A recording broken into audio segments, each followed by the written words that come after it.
É por isso que precisamos das florestas mais do que nunca para ajudar a absorver o excesso de emissões de gás carbônico por trás do aquecimento global.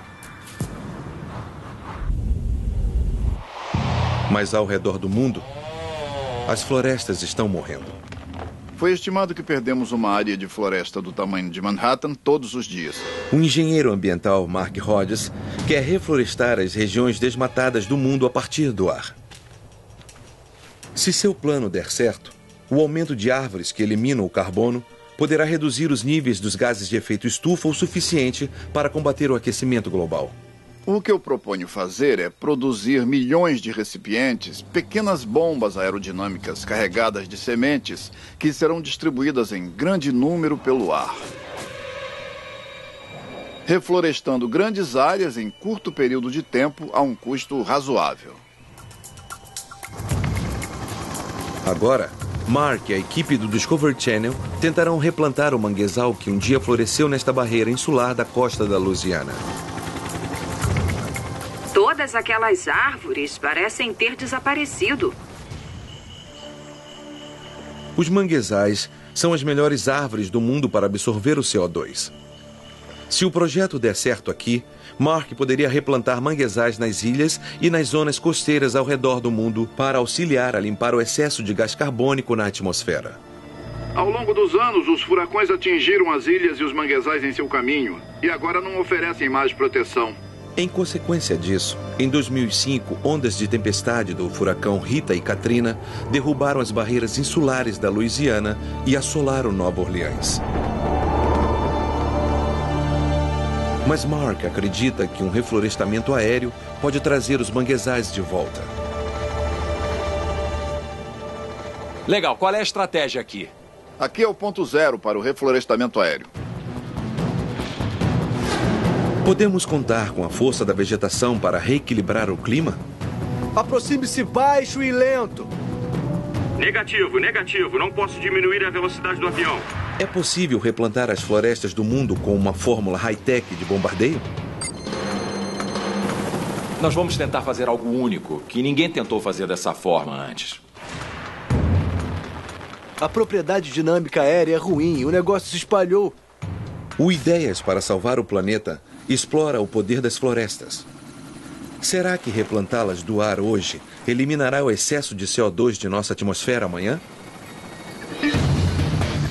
Nós tentaremos acelerar a mãe natureza bombardeando essa terra. Boa sorte, pessoal. Vamos nessa. Nós queremos realmente cobrir o planeta com florestas novas e replantadas? Os argumentos são atraentes para ambos os lados. O desflorestamento contribui para cerca de 20% do gás carbônico que estamos jogando no planeta. Os projetos que tornam mais prático reflorestar o planeta parecem uma boa ideia. Vale a pena até dar uma olhada neles. A maior consequência não intencional do reflorestamento aéreo é que criaria-se uma monocultura. Criamos uma plantação de árvores. E nós não queremos uma plantação de árvores, mas uma floresta. Mark Hodges sabe que reflorestar a partir do ar envolve riscos, mas não arriscar seria pior. O reflorestamento aéreo não é uma solução para tudo. Mas o que eu proponho fazer é reflorestar o máximo possível do planeta que seja adequado. Nós precisamos amar o planeta. Não temos mais para onde ir. Replantar florestas pode ajudar a diminuir as temperaturas globais. Mas florestas levam décadas para crescer. E o aquecimento global já tem uma grande vantagem. Mas e se pudéssemos eliminar os gases do efeito estufa apertando um botão? Nós queremos algo que use pouca energia e capture uma quantidade enorme de CO2 por unidade de tempo. A cada dia, os homens lançam gás carbônico em excesso no ar aos megatons. O professor David Keith acredita que podemos extraí-lo através de uma grande rede de máquinas de depuração de carbono. Cada depurador suga o ar para dentro de enormes tanques e os produtos químicos na máquina se combinam com gás carbônico para remover do ar mais de 50% do gás. O projeto de David chamou a atenção e o interesse dos cientistas climáticos de todo o mundo. Se retirássemos o CO2 da atmosfera, sabendo como mantê-lo longe desse sequestro do carbono, acho que seria uma ótima ideia. Outro ponto interessante sobre a retirada do carbono do ar é que pode ser feita em qualquer lugar, por qualquer pessoa. Não é preciso uma cooperação internacional. O que queremos fazer é construir um protótipo de laboratório, uma máquina que retira o gás carbônico diretamente do ar. Mas para David Keith e a equipe do Discovery Channel, grandes obstáculos ao projeto estão no caminho. Vamos acionar agora. Muito bem. Será que realizar essa experiência criará mais CO2 do que retiraremos do ar? Por favor, Jennifer, passa a contagem. 9, 5.1, 5.2... Em termos de energia, isto não está funcionando muito bem. Se as máquinas de Keith vierem mesmo a funcionar, onde o mundo armazenará bilhões de toneladas de carbono capturado? E o que aconteceria se ele escapasse?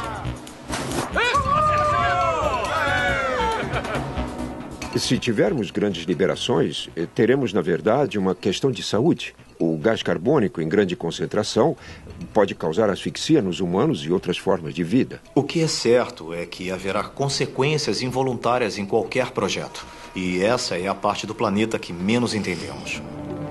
Contudo, apesar dos riscos, os depuradores de carbono e o reflorestamento aéreo são duas estratégias promissoras projetadas para capturar o excesso de gás carbônico da nossa atmosfera. Mas existe uma terceira solução.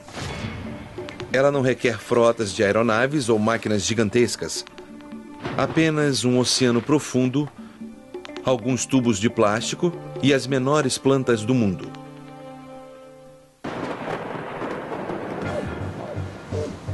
Entre todas as forças que fazem nosso planeta girar, nada se compara à dos oceanos.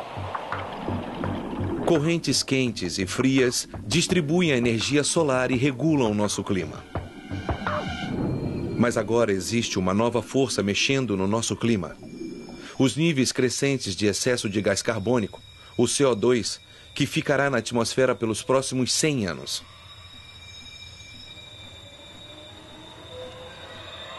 Não basta que nós estabilizemos as emissões, nós precisamos reduzir radicalmente as emissões, pois cada molécula que foi lançada pelos meus pais, pelos seus pais, por nossos avós, ainda está lá afetando o clima.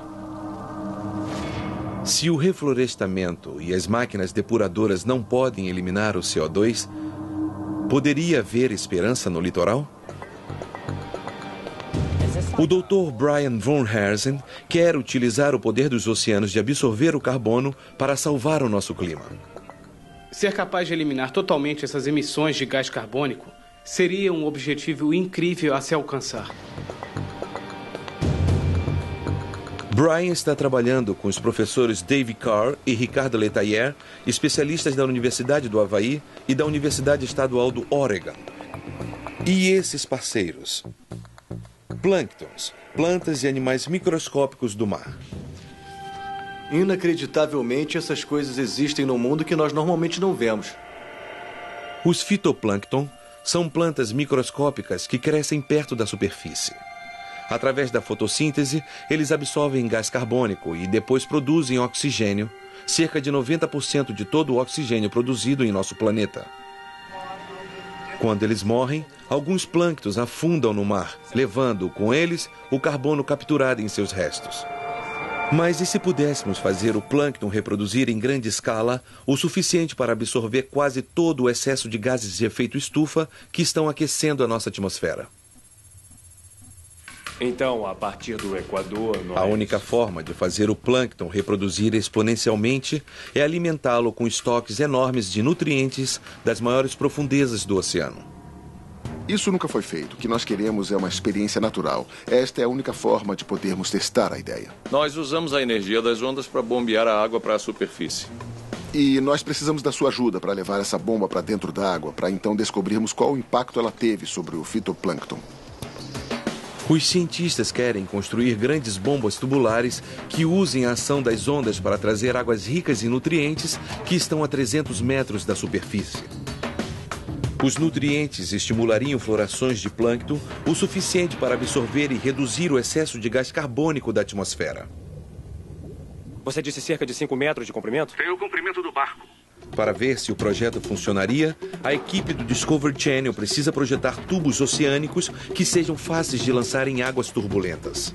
Pronto, agora lá vai! Mais para trás, isso. Resistentes o suficiente para aguentar uma surra das correntes poderosas.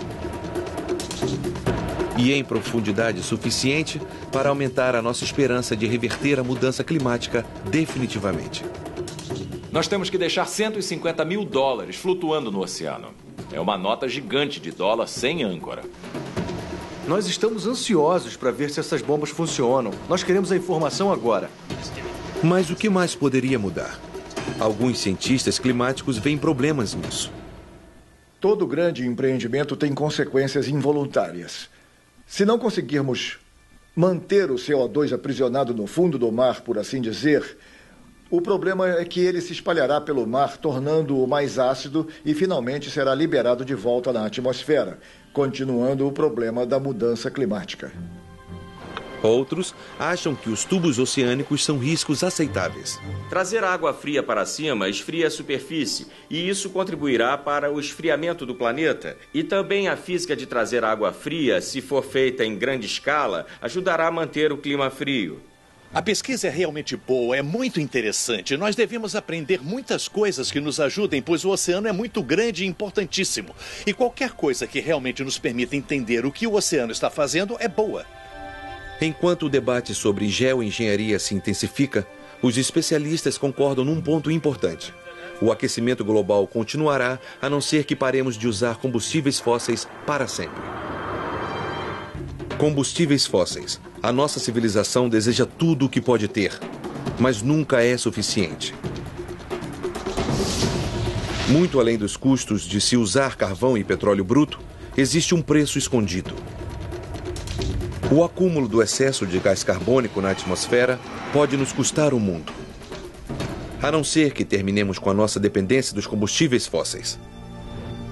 Mas existe um combustível alternativo sem custos se conseguirmos aprender a melhor forma de capturá-lo. O Sol emite mais energia todos os dias do que a humanidade usou em toda a sua história. Como eu disse, capturar grandes quantidades de energia solar pura, sustentável e virtualmente ilimitada no espaço e liberando-a para nós na Terra é uma tentativa totalmente nova. Quando o Sol atinge os painéis solares convencionais no solo, a atmosfera já absorveu 25% de sua energia. John Manx quer mudar essa equação para sempre, tentando capturar a energia solar livre da interferência atmosférica.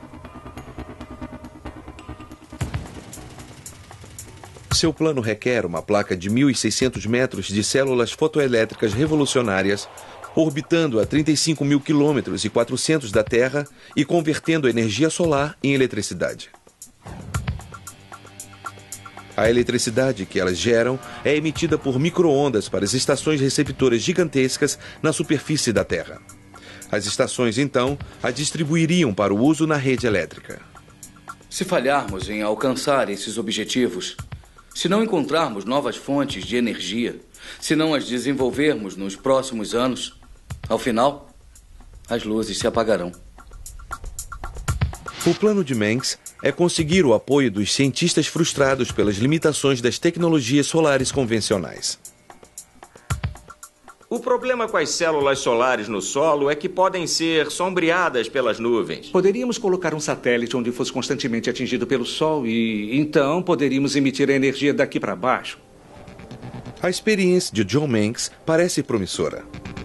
Mas caso se torne uma realidade global, poderia criar mais problemas do que resolvê-los?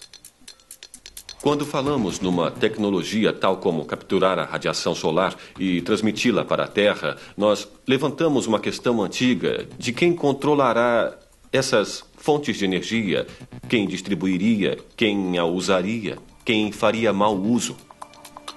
Mas uma pergunta simples precede essas preocupações. Isso pode realmente ser feito? É tecnicamente possível? Pode um raio invisível de energia liberar a economia do planeta da sua dependência dos combustíveis fósseis? Se os desafios de irradiar a energia do espaço são tão grandes, existem outras alternativas? O projetista aeronáutico Fred Ferguson acredita que sim. Nos últimos 30 anos, ele projetou aeronaves avançadas para o uso militar e industrial. Agora, ele quer lançar turbinas mais leves que o ar para capturar a energia eólica em altitudes em torno de 300 metros. A minha ideia é criar uma turbina flutuante que suba até os ventos e capture a energia que não conseguimos no momento. A solução de geoengenharia de Fred requer grandes esquadrões de turbina de ventos dirigíveis por todo o mundo. A energia livre de carbono viajaria através de um cabo especial dos geradores até a rede elétrica. Apenas uma turbina poderia suprir a energia necessária para 600 casas. E Fred acredita que suas turbinas aéreas poderiam ser feitas com material e tecnologia já existentes. Então a questão é, a energia eólica poderia suprir toda a eletricidade que a humanidade precisa?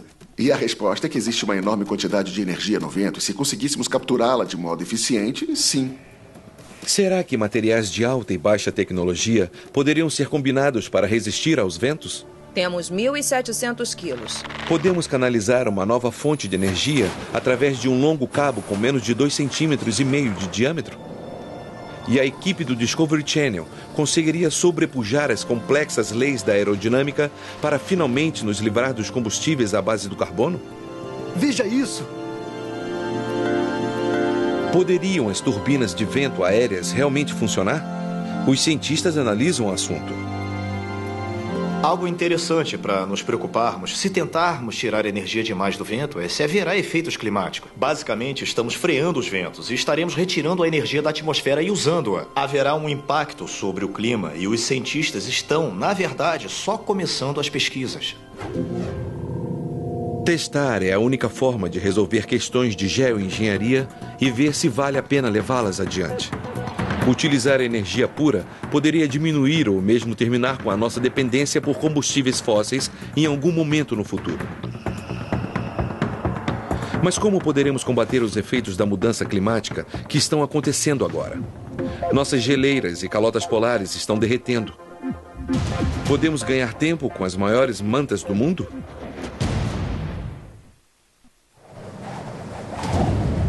Geleiras, os titãs de gelo da Terra. Existem geleiras glaciais tão extensas quanto continentes.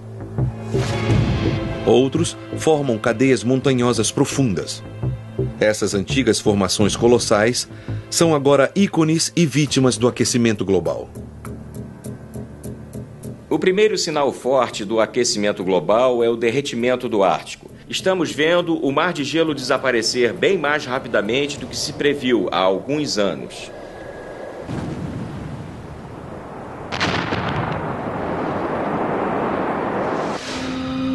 As geleiras são feitas de camadas de neve comprimidas até virar gelo. Camada por camada, século após século.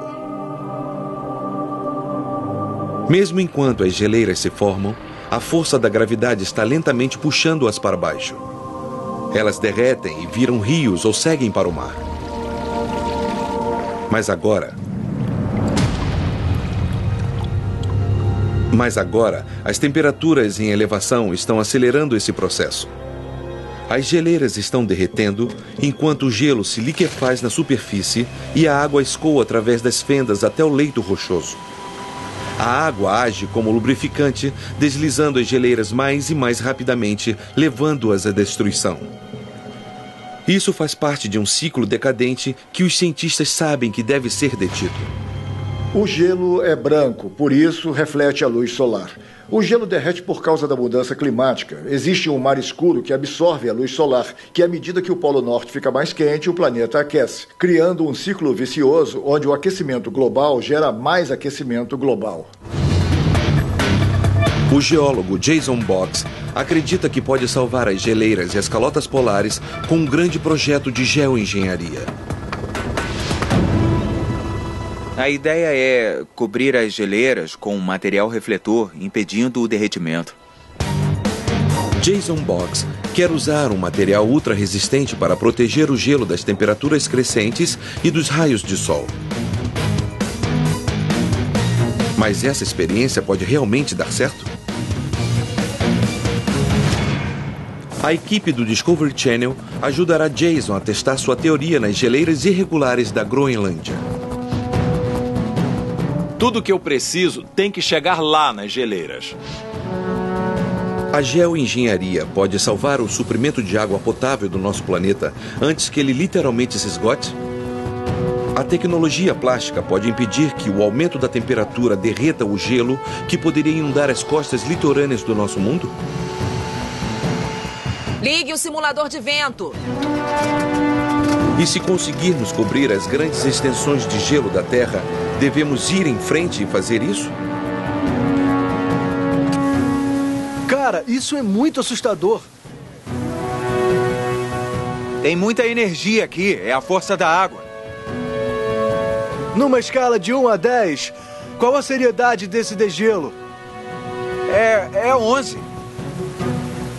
A ideia de deter o degelo das geleiras, cobrindo-as com plástico, é obviamente uma boa ideia se for aplicada na escala certa. Eu não sei se cobrir as geleiras dará certo ou não, mas nós precisamos descobrir uma forma de garantir que as geleiras que hoje fornecem água para bilhões de pessoas sobrevivam.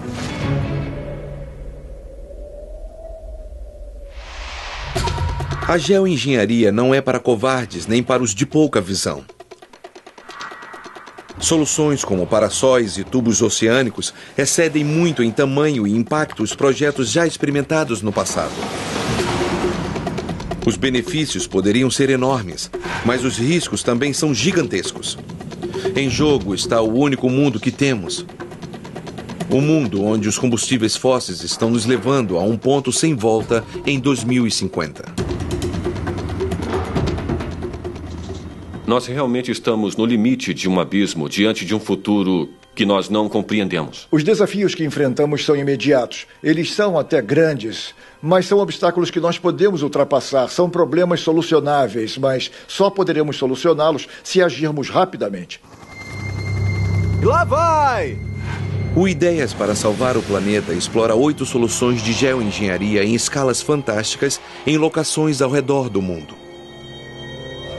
Cada episódio explora a ciência e faz perguntas cruciais. Essas estratégias podem funcionar? Nós realmente queremos usá-las?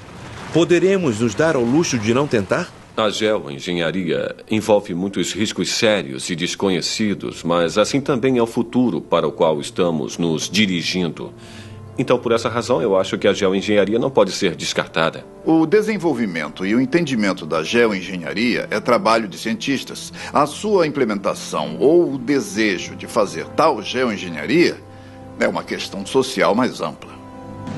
Então, é uma responsabilidade nossa, enquanto indivíduos, cidadãos e consumidores, enfrentarmos o problema da mudança climática. Não aos cientistas, porque somos nós que estamos causando isso. Ideias para salvar o planeta. É hora de avaliar todas as opções e tomar decisões. Agora. Versão brasileira Audiocorp.